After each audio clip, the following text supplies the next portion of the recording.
your martial arts movie podcast. I threw that shit before I walked in the room. Featuring drunken Thai boxer Will. Too bad you will die. The also drunken wrestler Mark. I said I don't want trouble. And drunken karate master Zero. You've lost your balls. And now, Call. I know Kung Fu. You know, baby. Fists of Fail.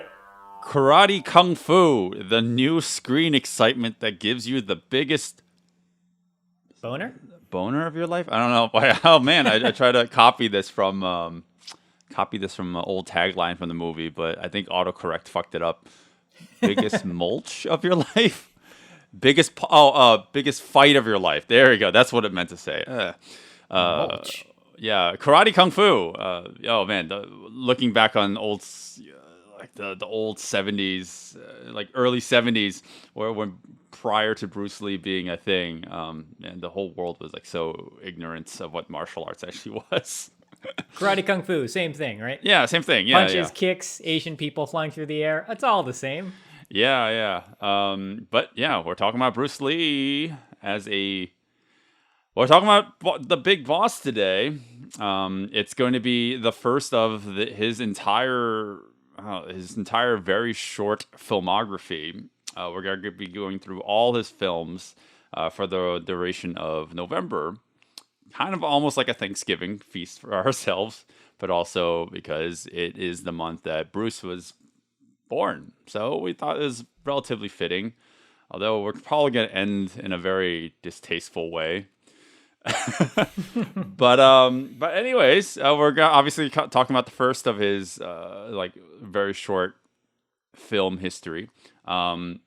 His first starring role was in The Big Boss, directed by Lo Wei, who I don't know, this movie, as much as it's important and as much as that like people reference this, and it's for God's sakes it's in the Criterion collection. It's kind of hard to go back and watch this, right, Zero? You I think you've said it in the past, like sometimes it's kind of hard to go backwards in time, and like this is an example where it's like, ooh, this is kind of rough. Yeah. This is the first time I've seen this movie. I've seen clips of the various famous moments and whatnot, but I never actually got a chance to sit down and sit all the way through The Big Boss. And you are correct. For somebody who predominantly watches modern martial arts films, I don't go too far back into the 70s, mainly 80s and forward. Mm-hmm. Yes, this was a little difficult to sit through, mainly because of the pacing and also because of the fight choreography. Mm-hmm, I understand Bruce did do a lot of it. He took over for the original fight choreographer pretty much, but like for me, he didn't really come into his own yet. Mm-hmm. What was I gonna say?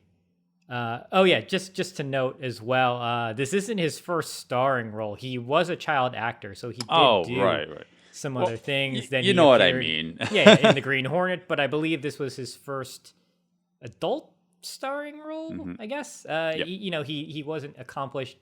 He wasn't really getting what he wanted from Hollywood, so he went over to Hong Kong, and this is where he started his career kind of blew up. Right. And I think the interesting thing about this film is they weren't sure if he was leading man material or if he was going to be the breakout star that he eventually would be. So he got kind of co-starred alongside James Tien. And the idea was if Bruce wasn't up to snuff, James Tien's role would have been upgraded and he would have just kind of taken over the film. Yeah, it's almost like insurance to make sure that the movie would do well regardless, and it did. The movie was a box office success, and I think that is because they let Bruce become the lead. It only takes 30 minutes in, right? For the first 30 minutes, Bruce is not even, I'd say like maybe halfway through the movie, like Bruce doesn't even come onto his own until you're at the 50% mark. up to that point, he's very much reserved. He's not allowed to fight because plot convenience. Yeah, I mean, I guess I'll talk.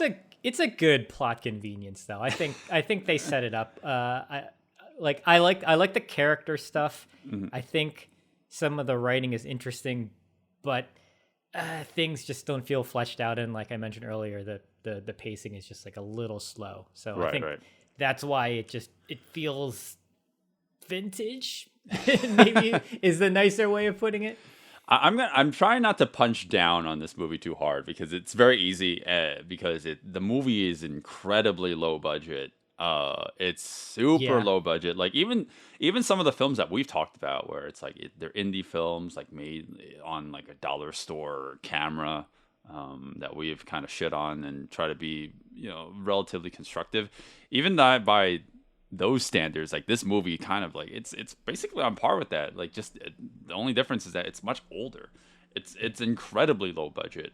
And it's very evident with what they decided to shoot when they were in Thailand. Yeah. There is They're in Thailand already. Yeah, there is nothing like visually interesting going on sometimes, right? They're in house, they're in bedroom. It's just like, man, like they just didn't do anything with it. And it's a shame.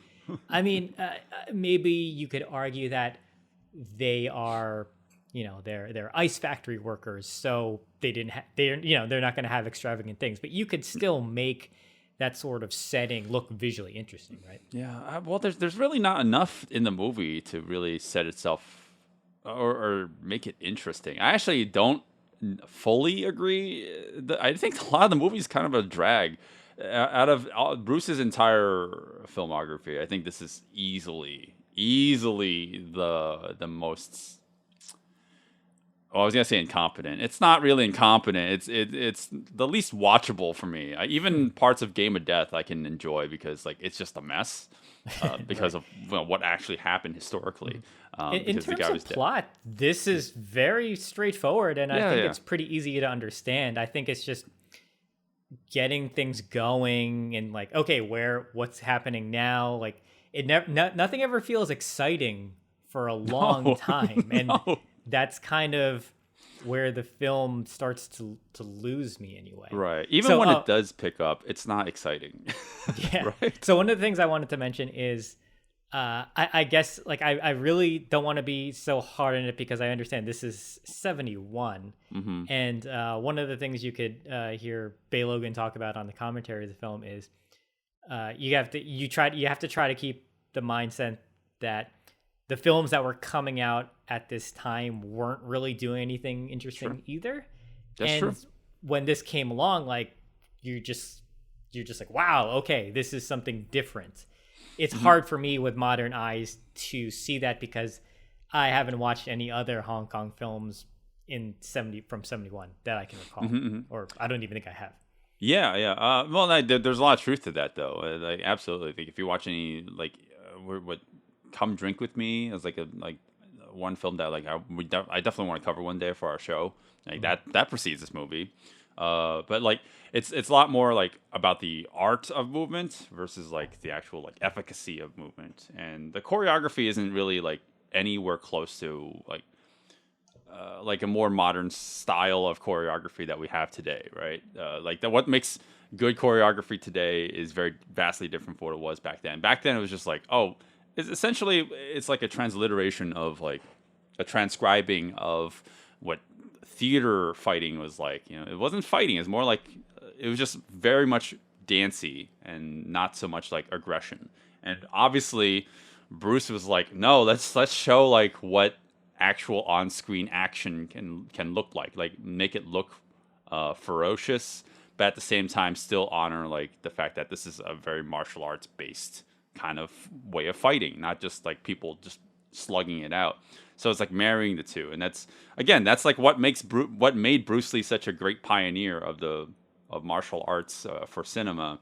But yeah, like the first 30 minutes, it's really just the James Tien show, right? Like you get a showcase of his martial arts, and it's very traditional. Like we're going the very conventional route of everyone just swinging their arms. Like it's very everyone's like basically flaccid fighting. That's the way that I would describe it. So that's one thing I wanted to just kind of jump off what you were saying. When you watch the action in this movie, there is a clear distinction between fight choreography and action. Yeah. Like you said, James Tien's fights, he's got that kind of older kind of style. Not on the metronome, surprisingly, but it's just like wild haymaker swings. Stuntmen standing and taking blows or not really reacting in like a believable sense. And then when you have the stuff that Bruce Lee was clearly doing for himself, it feels like people are not dancing or doing choreography. They're really reacting to these moves and trying to make split-second decisions based off of that. Yeah. I definitely want to talk about that when we get into the actual, action bit of our episodes. But yeah, like when it comes down to the Bruce versus many format, you actually kind of believe it that like everyone would just kind of, they're very hesitant to approach him, like he's like a loaded cannon. It's like, but that's again, we've echoed this many times on our show. Bruce is not a long bout choreography kind of guy. Like he's best when it's just like he strikes one guy with one very efficient blow and then the guy's out. He's just completely out of the fight, and you completely believe it. That's why like when it's like he has 12 guys hovering around him, you believe it that no one wants to get anywhere near him. Versus like more like other films where we're always just constantly complaining, like, oh, why they're being putties in the background, just going. So yeah, like I think back then, this is like that's what sets Bruce Lee apart from like all his contemporaries at the time, right? So yeah, once he kind of like takes over the film, like because I think the first 30 minutes, it's really just the James Tien show.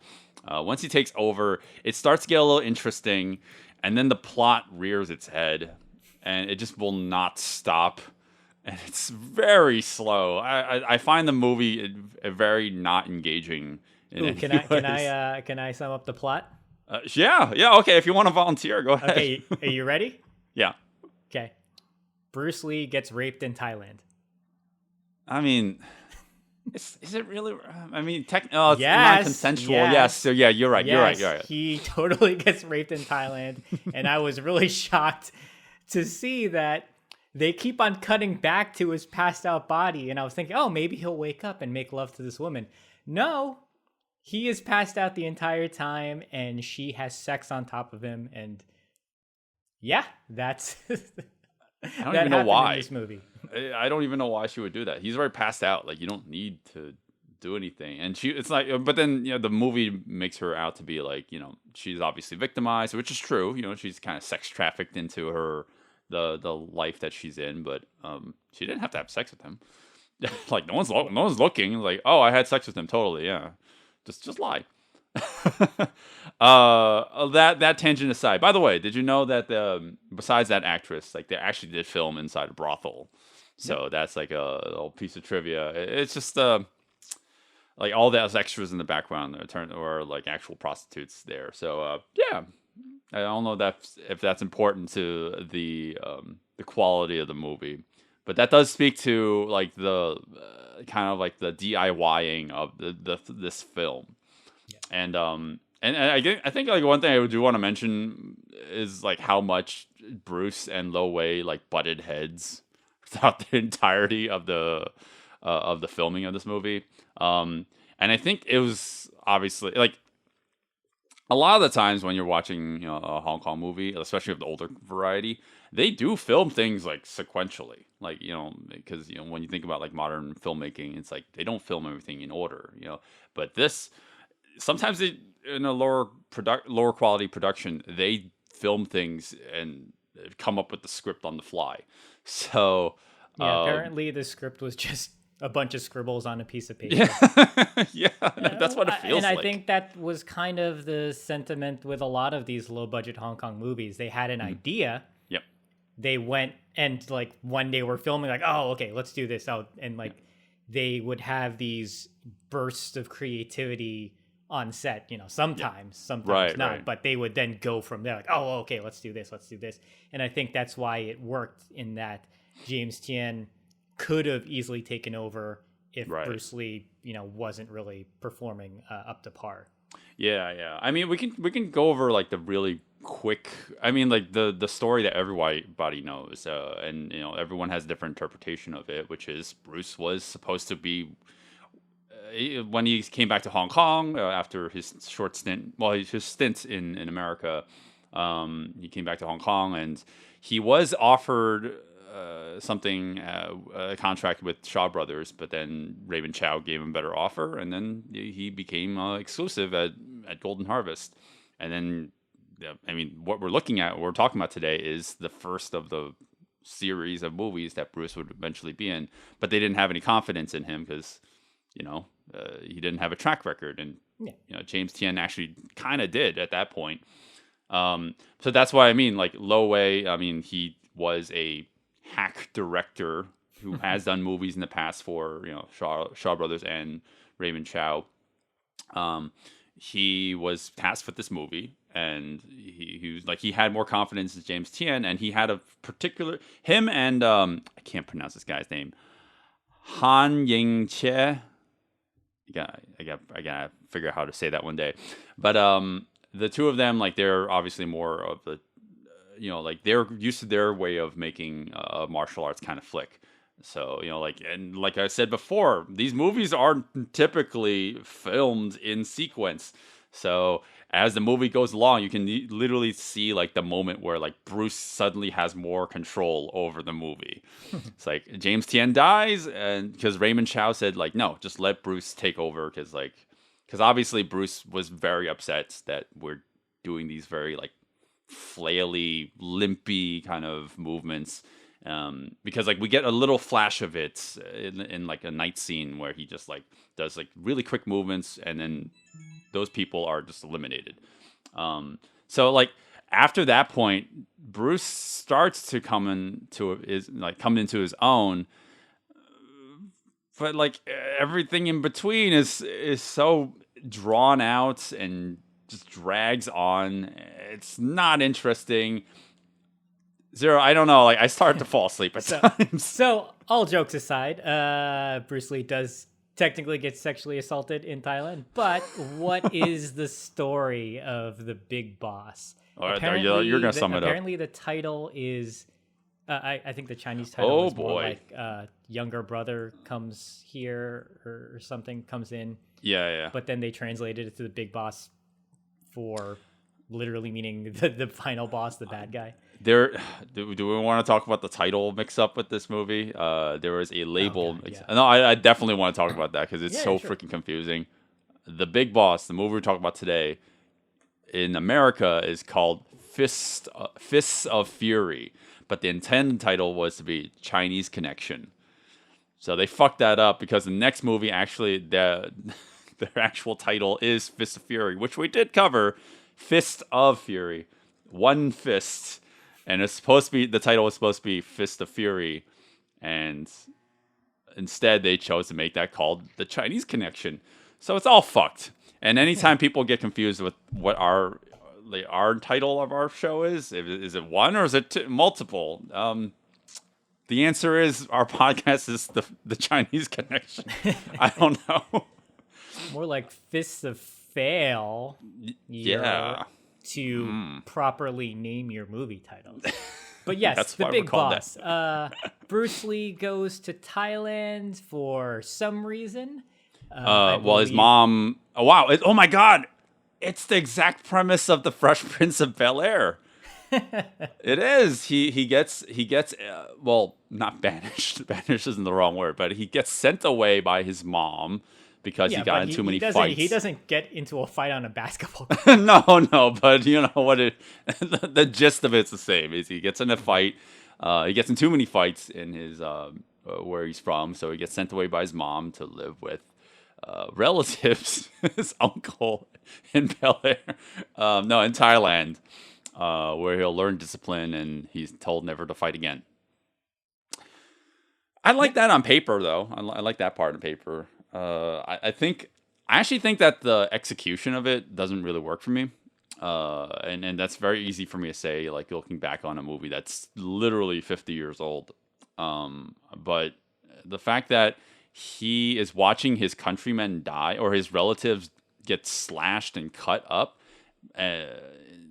right in front of him, and he's not doing anything, I think that's more irresponsible than actively participating in a fight. I don't know, like especially some of the people are like legitimately getting stabbed right in front of him. Like, I think it's up to you have like the responsibility to help them out. Right. My understanding is this is just sentiment of the times. You are not supposed to do these sorts of things. I don't think he's watching anyone getting stabbed. Well, I can't recall. Yeah, well, I mean, But he has a erupt. duty to his family. His mother told him don't fight. So Right. and gave him the jade pendant. So he has to abide by her wishes.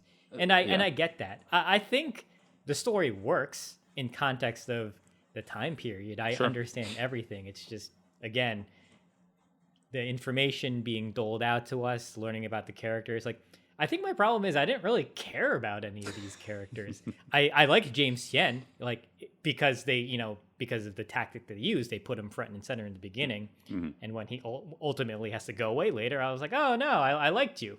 Good. That's good. That you want that sort of elicitation from the audience when somebody is no longer there. Right. And but it's kind of interesting because Bruce Lee is constantly struggling to win over the favor of his fellow coworkers. At first it's like, oh hey, I'm a great fighter, everyone's like, hooray, yay, you did it. And then he like shows up late to work and they're like, oh, we don't like you anymore. You are a bad person. And he's like, oh, what happened, guys? Come on. Yeah, well, that is part of the dilemma that he has to go through. All right, like he needs some sort of conflict. Otherwise, it's a very straightforward film. The film could easily be you can cut out 30 minutes, like super easily. I don't know. I don't know if I would say 30 minutes, but man, like this movie felt long, pretty really long. I liked I think when with things towards the end, people would say like, oh, you don't need that in terms of before he's going to fight the final boss. Yeah. There's a moment of reflection on what happened because he witnessed this horrendous thing that happened to his friends. He's like, oh, I gotta go get revenge. But then he sits by a river, and for modern audiences, we'd be like, why are you doing that? Right. Right. Why don't you just go torpedo to the bad guys? But I think the idea was he was still kind of tied to honoring his family's wishes, and that was something that was evident of the time. He was struggling. Like, do I go and go against what my parents or my mother wanted, or do I go get revenge for my friends? And I think that's like an interesting character dilemma to be in. But for us now, we're expecting something else. So that's where I understand. Like, okay, people might want that cut just completely. I don't mind that part. I mean, I think it had, as much as I complain about pacing in this movie, that actually cuts it up, breaks up the intensity. I'm gonna put it in quotations. Between the night scene fight and the final fight, otherwise it would just jump from one to the other, and like we need to actually give the character a little bit of like a dilemma that he's like an internal conflict that he's facing and externalize it for the audience, and that's something that I actually do kind of like. It's everything else that needed to be trimmed down, needed to be shortened. I feel like there's a lot. I mean, but that's the thing. It's just a product of kind of like impromptu, time, right? A product of its time. A lot of it is just like impromptu, improvisational kind of filmmaking. It's like, oh, let's just film these people walking into the lobby. There's an actual scene of James Tien walking into the main bad guy's lair, and he's just walking through the entire house, and like, we don't need this. Yeah. There's and I know what you're saying now. So there's shots in the movie, like for example, when they go get like the ice cream from that one girl. Yeah. There's a shot and they literally show her like making it. Like you don't do that anymore. That's filler. You can Right. You cut it out in the editing room. But for some reason we're just seeing her like do. And it's only a few seconds, but we for modern audiences now, like if it's not adding anything or if it's not really moving the story along, you got to cut that stuff. Yeah. Like the more we talk about it, the more it makes me feel like I'm being a little bit critical of a film that, I mean, it is a product of its time. I feel like a lot of older films, like they take their time, and I do appreciate sometimes, like if you take your time with certain shots, like, but for these particular shots, they don't add anything to the film. They just pad it out, and I don't know if I'm exaggerating. Maybe 20 minutes we can cut out from the film. Yeah, it's just so long, and I was just nodding off at times, and it's like the Bay Logan commentary on top of it. I don't think it helped, like this, because his voice is like a lot of the times like Bay Logan, and like I feel like a lot of people would do this too when if they're commentating over something that's like a legendary film. As boring as this film is, a lot of the information about the film isn't about the film. It's just about the legacy that the film left, and like a lot of the production, like the pre-production that went into the film. Not talking about the film itself. So like if I were to like listen through, like as I'm listening to this commentary, I'm just like, oh, there's like nothing about the movie that's actually interesting. It's just more about like the production side of things that I actually found engaging. I mean, I would disagree with you there. I found watching it with the commentary a little better because I knew all the story beats. I could visually just see what was going on, and then he was adding little tidbits here and there. So I was fine with the commentary stuff. It was the first watch where I was like, okay, what's happening? Right. What's going on? Oh, we're still here. Oh, now they're sending more. They're sending more workers to the boss's place. I wonder what's gonna happen. Oh, they died? Oh, let's send more people to invest. It's like, oh, how long are they going to keep on doing? I almost just wanted it to keep on happening until nobody was left and they killed off the entire workworkse. Well, that's exactly what happens. Oh, well, spoilers. No. Kind of spoilers. No. Like 4 people die. So basically, so to elaborate on the plot a little more, 2 workers at this ice factory witness that the ice that they're actually kind of transporting or whatever actually contains heroin. So the boss sends them, or the boss tries to bribe him. They say no, so they get killed. And he says, "Oh, I sent them to the big boss in order to talk and whatnot." And so people start to get suspicious. They send people, to find out what's going on, and then kind of rinse and repeat. When people go there, they get killed, and right. It happens one more time with Bruce Lee now investigating. Like, oh, okay, well, where are they? Right. Yeah. I mean, actually, I feel like the heroin story kind of like goes nowhere too. It's no longer about the heroin. It's about the murder cover-ups. Yeah. And that's how like it never gets resolved, and I. Kinda. Okay, am I just a complete idiot? Ice factory in Thailand. That's I think we're like thing. I think that's a thing. Like, remember chocolate? I don't know. No, but chocolate had the ice factory scene because that was an homage to this movie. Like, it's fucking hot in Thailand. Yeah. Ice factory. Maybe I don't know. Maybe they're producing it. Somebody tell me I don't know. I'm wrong, because the whole time I was like, no, ice cream in Thailand. No. Well, maybe refrigeration wasn't so much a thing back then, so they're or it was still relatively new, so like people still need their ice, get their access to the ice. I don't know. How is it not melting? I don't know. It just. All right, maybe they went there in the springtime. I don't know. Because my brain is like listening to my ears. See what I mean? Like, this is what this movie does to you. It turns it into mush. Oh man, but like again, okay. Like in terms of the legacy of this film, like yes, of course, this movie is incredibly important because it kind of put I want to say it put Bruce Lee on the map, but not on the world stage yet, because it wasn't until Enter the Dragon's success, and then we know what happens right after that with Bruce's untimely death. But it did put Bruce on the map in terms of like Hong Kong audiences. Yeah.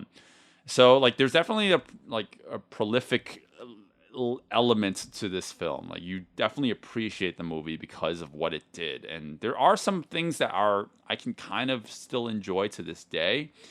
But it's actually kind of hard to go back and just watch the movie by itself.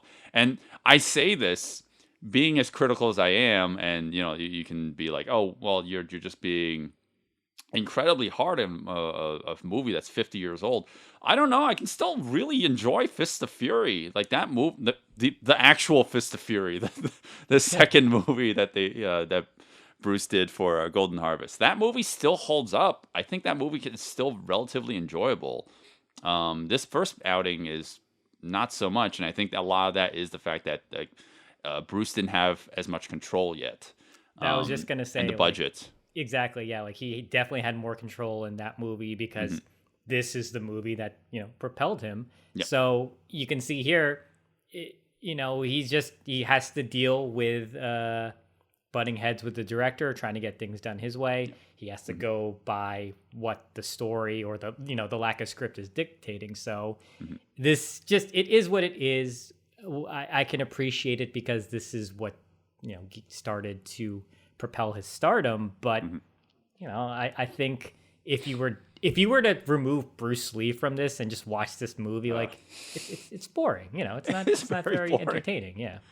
I mean, that's what the first 30 minutes is. He's not really in the movie too much.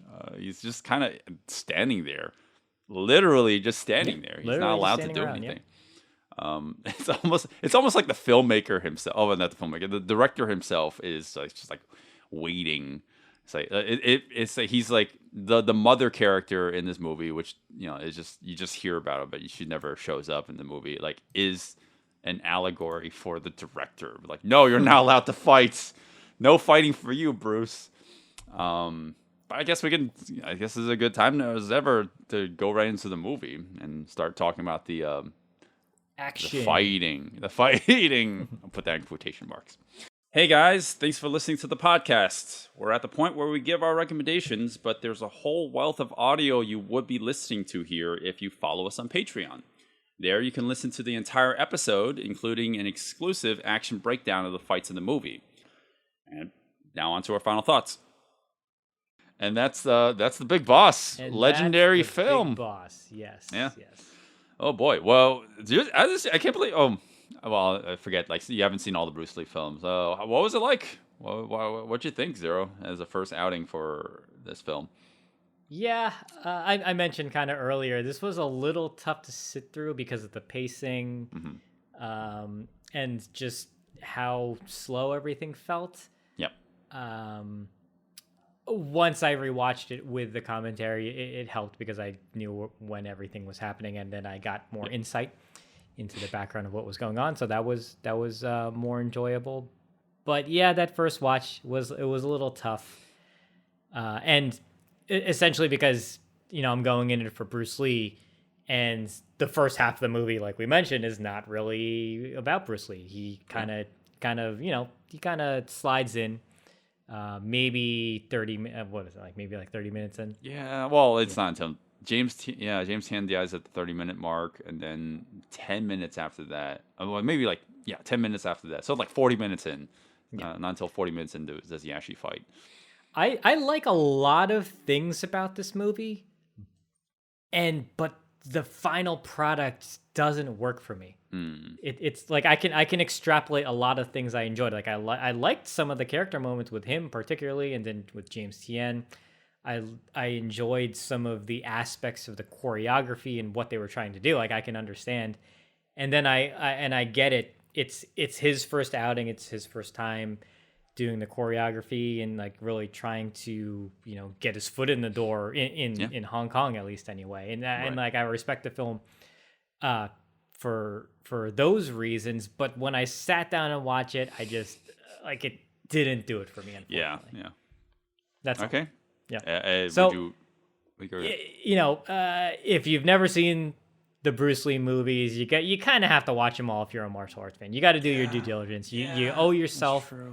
You owe it to yourself to see where cinema came from. And yeah, he did add to it. So like, even if you're a modern martial arts viewer, respect where the film started. This might be a tough watch, but you kind of have to sit through it, right? Sure. It's look at it and see just.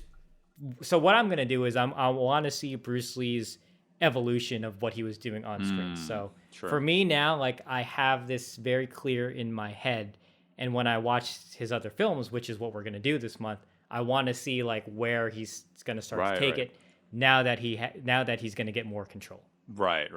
I know I think that's that might segue into my my point as well. But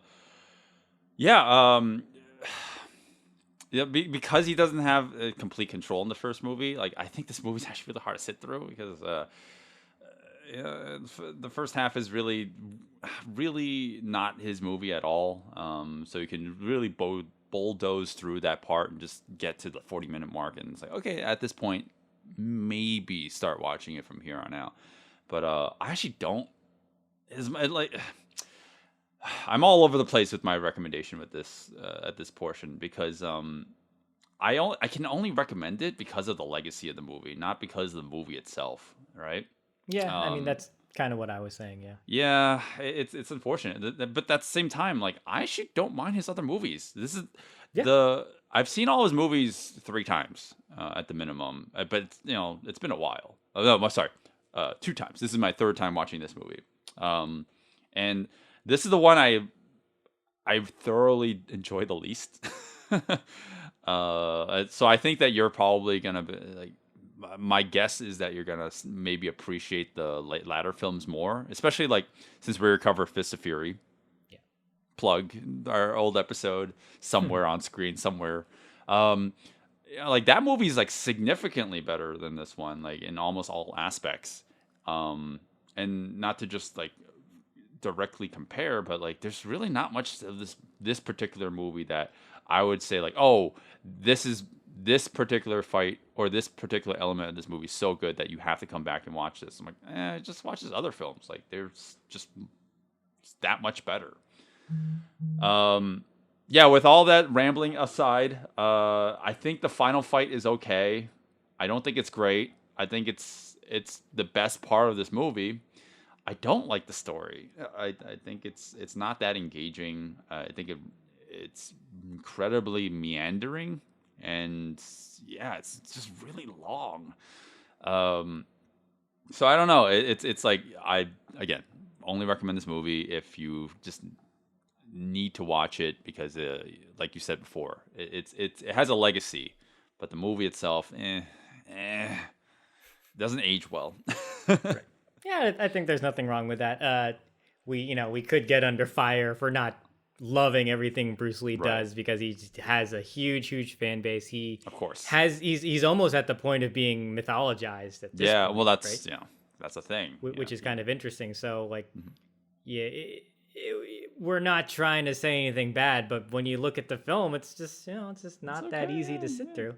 But I can always extrapolate positives from anything I watch, and I did like some of it. So like I mentioned, I'm going to use this as like a jumping off point on how I want to compare his other films now, because I do want to see the evolution of what he does on screen. Right. If this is your litmus test, I think the other ones will be significantly better. Depends on how you want to look at Game of Death, because Game of Death is going to be an interesting one. Yeah, that'll be a really interesting one to talk about. So stay tuned, because it's coming later.